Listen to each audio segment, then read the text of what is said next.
प्रभु यीशु मसीह के अति सामर्थ्य नाम में आप सबों को जय मसीह की।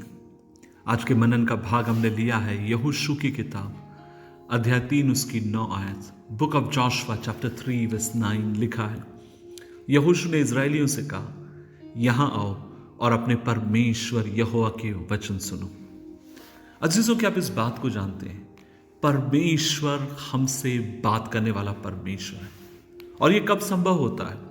कब आप और मैं परमेश्वर से बात कर सकते हैं? आप और मैं परमेश्वर के साथ तभी जुड़ सकते हैं जब मसीह के साथ आपका मेरा रिश्ता घनिष्ठ है।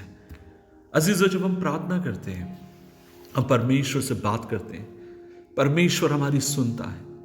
परमेश्वर अपने कान को आपकी मेरी ओर लगाता है और वो समय होता है जब आप और मैं अपने आप को परमेश्वर की उपस्थिति में उंडेलते हैं। लेकिन दुर्भाग्यवश पूर्व हम में से अधिकांश लोग प्रार्थना में अपना सारा समय परमेश्वर से बात करने में व्यतीत करते हैं, लेकिन सुनने के लिए कभी भी समय नहीं निकालते। हम सुनना नहीं चाहते, क्योंकि जब सुनने की बारी आती है तो हम इम्पेशेंट हो जाते हैं। जब सुनने की बारी आती है तो हमारा मन उतावला हो जाता है। और मैंने अधिकांश समय देखा है कि जब सुनने की बारी आती है तो शैतान भी कहीं ना कहीं आपको परेशान करने की कोशिश करता है।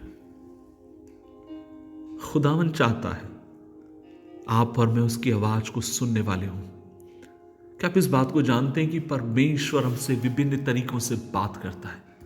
अजीजों, मैंने जो बात को देखा और वो ये है जो अपने जीवन में, जिन्हें मैं हमेशा स्ट्रांगली बिलीव करता हूं। जब लोग मेरे से पूछते हैं कि पास्टर किशोर, हम चाहते हैं कि परमेश्वर हमसे बात करें, कैसे परमेश्वर हमसे बात करता है?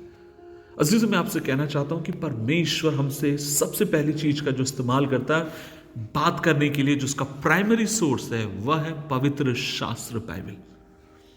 जब आप और मैं उसके वचन को पढ़ते हैं, कई बार वचन की आयतें ऐसा लगता है जैसे कूद कूद कर आ रही हो और हमारे दिल और दिमाग से बात कर रही हो। और परमेश्वर एक छोटी सी आवाज से, अपने वचन से आपसे मुझसे बात करना चाहता है। दूसरी बात मैंने देखा है, परमेश्वर कई बार अपने लोगों के माध्यम से आपसे मुझसे बात करता है। काफी साल पहले की बात है, एक दिन बहुत निराश था, टूट चुका था, जब मैं बाइबल स्कूल में था और मेरी मां की चिट्ठी मेरे पास आती है और वो बताती है, किशोर इस समय हम बहुत परेशान हैं। वो अपनी व्यथा व्यक्त करने लगी। उस चिट्ठी को पढ़कर मैं बहुत व्याकुल हो गया, बहुत निराश हो गया, टूट गया। मन के भीतर से आवाज आई, सब कुछ छोड़कर अपने घर चले जा, कुछ काम करना ताकि परिवार का बोझ हल्का हो जाएगा। और जब बहुत निराश था, हताश था, टूटा हुआ था, समझ में नहीं आ रहा क्या करूं, तब मुझे याद है एक लड़का, एक हार्डली 13 साल 14 साल का एक बच्चा मेरे पास आया। अब मुझसे कहने लगा, किशोर भैया, क्या कभी आपने प्रभु के वचन में एक वचन पढ़ा है? मैंने कहा, कौन सा? और तब वो भजन सीता से मुझे पढ़कर बताता और उसने मुझसे कहा, दाऊद इस तरीके से कहता है, मैं जवान था पर मैं बूढ़ा हो गया, लेकिन मैंने कभी भी धर्मी के परिवार को त्यागा हुआ नहीं पाया, उसके वंश को कभी भी टुकड़े मांगते हुए नहीं पाया, वरन वो दिन भर उदारता के साथ देता है और उसके वंश के ऊपर परमेश्वर की आशीष ठहरती। और आप विश्वास करिए, इस वचन ने मेरी सोच को बदला। ये वचन मेरे दिल में और आज भी मेरे जहन में ये वचन बैठा हुआ है। उस बालक के माध्यम से परमेश्वर मुझसे बात करता है। और आज मैं आपसे कहना चाहता हूं, हमें चाहिए कि हम अपने आप को परमेश्वर के सामने उंडेल के दें। लेकिन इन सब के परे, ये बात सच है, लेकिन इन सब में जो महत्वपूर्ण बात है वो ये है, आप देखिए प्रभु का वचन इस बारे में क्या कहता है। प्रभु क्या कह रहा है, परमेश्वर का वचन क्या कह रहा है, प्रभु का वचन इस बात के साथ कितना तालमेल खाता है। न जाने ऐसे मैं कितने लोगों को जानता हूं जो लोगों को उल्लू बनाने का काम करते हैं, बेवकूफ बनाने का काम करते हैं, अपनी आंखों को बंद करते हैं और कहते हैं, मैं ये देख रहा हूं, मैं वो देख रहा हूं। मेरे भाई, क्या तू स्वर्ग में जाना चाहता? नहीं जाना चाहता है। यदि हम चाहते हैं कि लोग खुदा की वाणी सुने, तो ये बोलना बंद करो कि मैं तुम्हें जो सुनाता हूं वो सुनो, वरन ये बोलना शुरू करो, आओ हम मिलकर उसके वचन से सीखें, सुने। कैसे हम जानते हैं कि परमेश्वर हमारी सुन रहा है? इस बात को याद रखिए। पहली बात,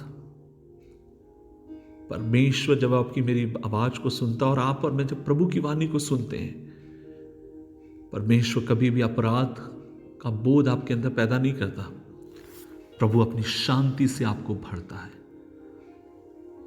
प्रभु जब हमसे बात करता है, मैंने कहा वो अपने पवित्र शास्त्र से बात करता है, जिससे आपका मेरा विश्वास का निर्माण होता है। और परमेश्वर जब हमसे बात करता है, आपके जीवन को आप और अधिक प्रेम और परमेश्वर की सामर्थ्य से भरा हुआ पाओगे। प्रभु आपको भ्रम में पड़ने से बचाएगा। परमेश्वर आपसे प्यार करता है, इसलिए वो आपसे बात करना चाहता है। आज मेरी इस आवाज को सुनने वाली मेरी बहन, मैं तुझसे कहना चाह रहा हूं, क्या तू मेरी आवाज को सुन रही है? क्या तू इन शब्दों को समझ पा रही है? मेरे भाई, मैं तुझसे बात कर रहा हूं जो आज सुबह तू मुझे सुन रहा है। परमेश्वर का वचन सर्वोपरि और वो हमसे बात करता है। आइए दुआ करें। परमेश्वर, हम धन्यवाद देते हैं, हमें अनुग्रह दे कि हम तेरी आवाज सुनना सीखें। जब मैं प्रार्थना करूं प्रभु जी, मैं कम बोलूं लेकिन मैं तेरी ज्यादा सुनने पाऊं। जब मैं बाइबल पढ़ूं तो मैं अपनी कम सोचूं लेकिन तेरी सोच में सोचने पाऊं। मेरी मदद कर परमेश्वर, मेरी सहायता कर कि हर दिन के दौरान मैं अपने आप को इतना खुला करूं कि तेरी आवाज को सुन सकूं। इससे फर्क नहीं पड़ता मैं क्या कहता हूं और कोई क्या कहता, लेकिन खुदावन तू अनुग्रह दे, हम अपने तन मन से तेरी वाणी को सुनने वाले हों। यीशु मसीह के नाम से मांगते हैं, आमीन, आमीन, आमीन। खुदा आपके संग रहे। बोलने से ज्यादा परमेश्वर आपको अनुग्रह दे, आप उसकी आवाज को सुने। प्रभु आपके संग हो। जय मसीह की।